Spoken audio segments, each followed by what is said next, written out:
Is it just me, or is Outlander getting better week after week? See, I thought last week's episode was great, but this one topped it again. Focusing on Ian and Rachel getting married, Roger and Buck coming to the realization that Jem might not actually be in 1739, and Bree doing her best to find Jeremiah. I'm so glad the story this week was focused on Bree and Roger rather than Jamie and Clare, because it was definitely long overdue. With the episode being titled Hello, Goodbye, it very much tied into the fact that the moment that Roger met his father, he was pretty much saying goodbye to him and sending him back to his own time period. So it was rather poetic. So with that, let's dive into the episode and break down all that there was to take away from it. Here is Outlander Season 7, Episode 13, Ending Explained. Just to let you know, this video will contain spoilers. Roger and Buck.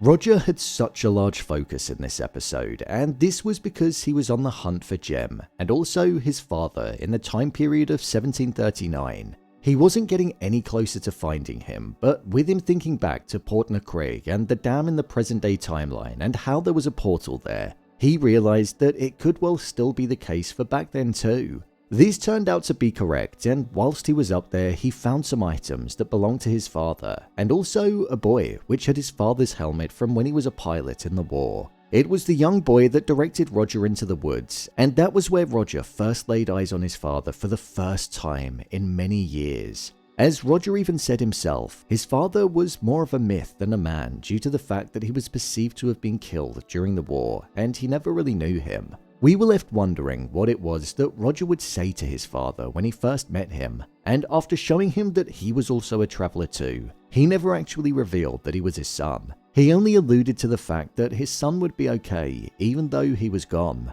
Roger got that time that he'd always wanted with his father, and he got to look into his eyes as a man. However, with the townspeople being after Jerry due to him taking a sheep, he was in danger, and Roger decided that he was going to send him back to his own time period. This was something that Roger thought would cause a flurry of memories to essentially flood into his brain, as it would have meant that his life would have been different, as he would have been raised by his father. But that was something that didn't happen at all. When Roger gave his father a jewel, he said to him that he needed to think of his wife and nothing else in order to go back to that time period. This is because when you think of the person as you travel, the stones take you to the time period that that person is in. When his father left, Roger said the words, "I love you," and he had a sense of emotion there that was with him. This is because, as the title of the episode said, it was as quick as they were saying hello, they were saying goodbye. When he went through the stones, Roger did have one memory that came rushing back to him, and it was of himself and his father in the underground station whilst bombs were being dropped overhead.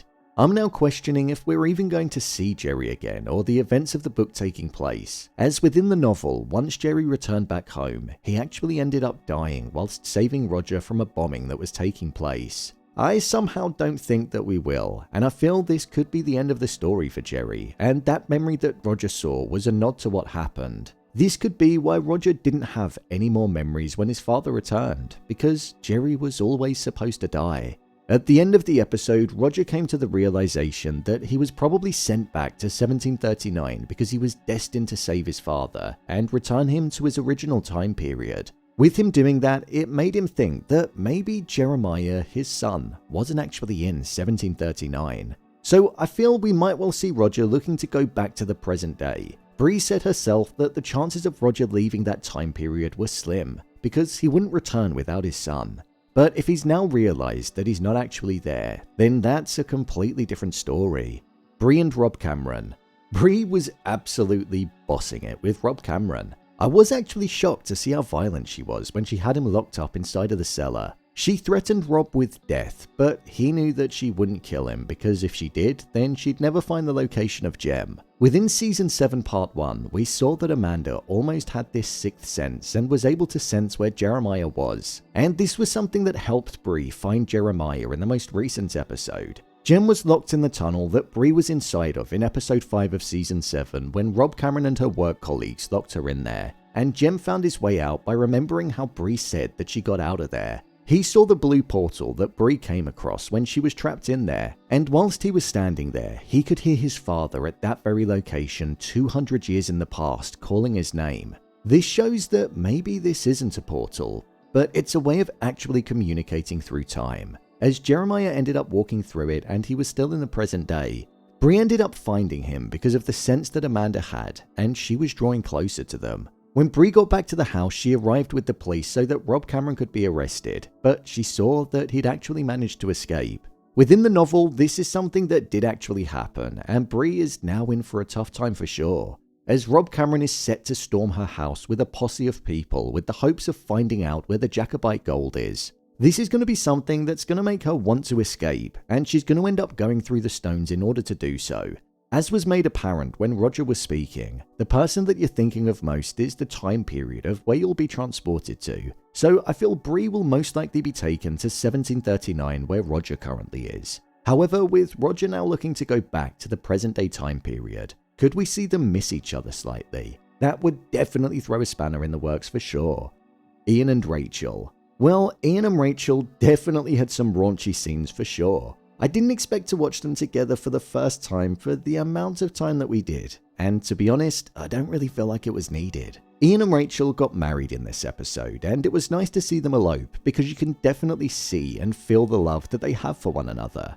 Ian was fearful of the life that he dragged Rachel into, a life that contained violence when she didn't have a violent bone in her body, and as a Quaker, she believed that violence and war was against God's wishes. But there she now was, married to somebody that was about to embark into the Battle of Monmouth. Ian assured her that he was recruited as a scout, so the chances of him killing somebody was going to be slim. But even then, we saw that she was accepting of what it was that he needed to do. I don't think this couple are going to have any bumps in the road, not yet anyway, as they seem happy together and are actually so well suited. Jamie and Clare. Jamie and Clare didn't really feature that much in this episode, but what we did see was Jamie regretting his actions of handing Lord John over to the Continental Army, especially after hearing from Denzel that John was set to be facing the gallows.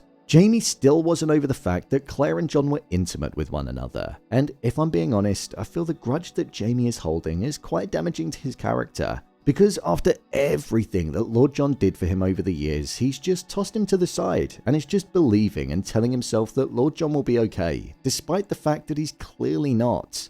We saw that Lord John was actually found by the Continental Army, and he told them that his name was Bertram Armstrong so that they wouldn't pick up on the Grey Family Association and the slaughtering that took place. John got his chains removed because he made out like he was a spy of some kind, and Reverend Peleg Woodsworth believed him. Within the novel, Lord John actually ends up getting sworn in as a Continental Army soldier in order to make sure that he survives, so it's going to be interesting to see him navigating that space in the next episode. There was no William in this episode, but we did hear Jamie talking about him and that he feels disappointed in the sense that William will most likely never accept him as a father. During the trailer for the next episode, it looked like the father and son were going to be going up against each other in the Battle of Monmouth, so it could well be a deadly feud between them. My review of the episode. I thought this was a really strong episode of the show, arguably one of the best in the season so far.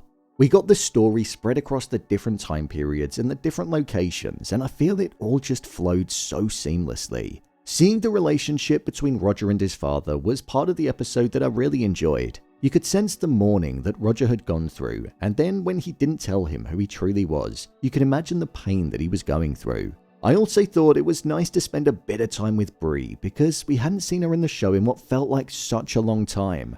In fact, Bree and Roger stole this episode for sure. It was quite nice to take a bit of a break from Jamie and Clare, as this season has been so heavily focused on them up until now. It seemed like the show did deviate from the book just a little bit in this episode, but I don't think it's too much of a concern, as it made it concise, understandable, and still enjoyable to watch. With the next episode being focused on battles and war, death could be on the horizon. I'm also really intrigued to see how Bree is going to navigate the space with Rob Cameron being on the loose and him still having the desire to find the Jacobite gold.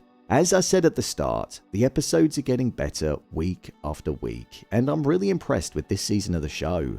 So, there you have it, Outlander Season 7 Episode 13, Ending Explained. If you want to see more videos on Outlander Season 7, then click on the card in the top corner. There's an entire playlist there. What did you think of this episode? Let me know your thoughts in the comments. As always, thanks for tuning into the video, and I'll see you in the next one.